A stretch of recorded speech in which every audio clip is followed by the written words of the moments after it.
Assumptions are killing your business. Assumptions are killing your business.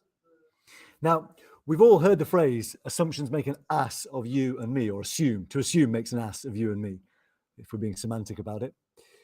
But today, I'm not going to be talking about an ass. I'm going to talk about a horse, or more specifically, a weed smoking horse rider who taught me some very powerful lessons about business and particularly about assumptions in business. So already your brain might be being fried by the inclusion of some words you might not have expected to go together there, right? Weed smoking horse rider. All right. So to kick things off, let's deal with that. So a couple of days back, I hitched a lift home because my van is in the garage. And I was picked up by what I thought was just a guy driving a van. I opened the van door and I'm hit by this this absolute cloud of stench of marijuana. And I was like, wow, as someone who in my student days, well, let's be perfectly honest, I can't remember any of my student days for that very reason, right? I could not believe what I was smelling, particularly in a moving vehicle, all right? So I then, as I maneuvered to get into the van, I saw this giant horse whip in the passenger footwell. I'm like, this is getting funkier by the second, right? So clouds of marijuana and a horse whip. I'm like, where is the? And the driver's like a 55-year-old gardener basically. So I'm like, what is going on here? And he's like, don't mind the weed, mate. And I'm like, well, I don't really have a choice right now. I'm either going to get high as, or we're going to crash.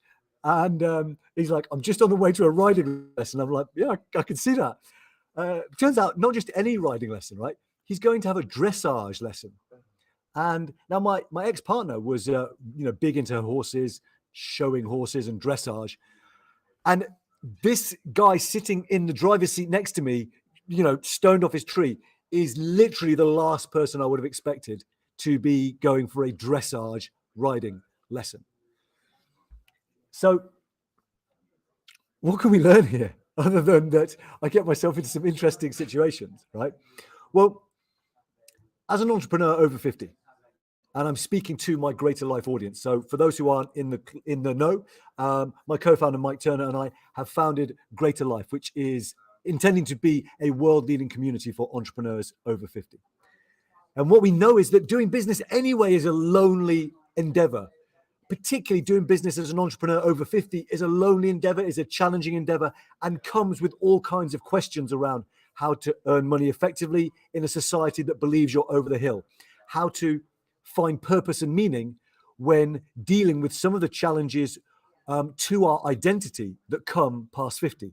Empty nest syndrome, bereavement, menopause, andropause, you name it, okay? So this really got me thinking. How might hidden assumptions be hindering your business?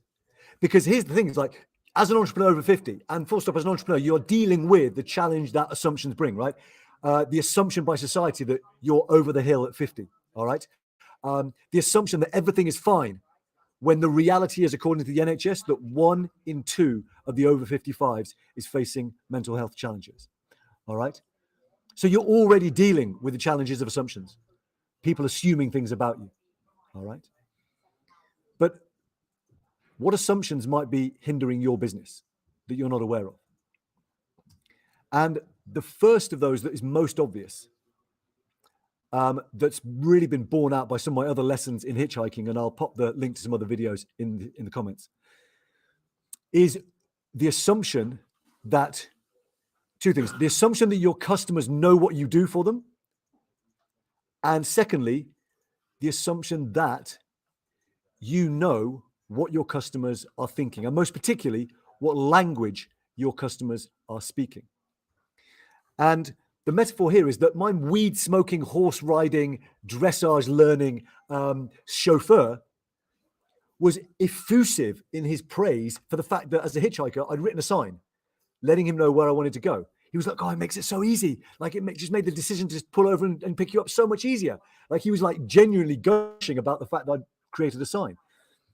And so, like, how are you making it easy for your customers to understand what you do? And most important, how are you taking the time, putting in the effort and the energy to really understand how your customers are speaking about the problem that you solve to themselves? How are they speaking to themselves about the pain that not solving this problem is causing them? And what are they searching for on Google related to that, right? So what is the language that they are using? Because if you assume that you speak their language and you don't, then they are going to choose someone who speaks their language more perfectly. All right. So there we are. Lessons on assumptions from a weed smoking horse rider. And today, one thing you can do right now is just check back in. Where might you be assuming you know what your customers are thinking or saying? And what could you do about it? All right. See you next time.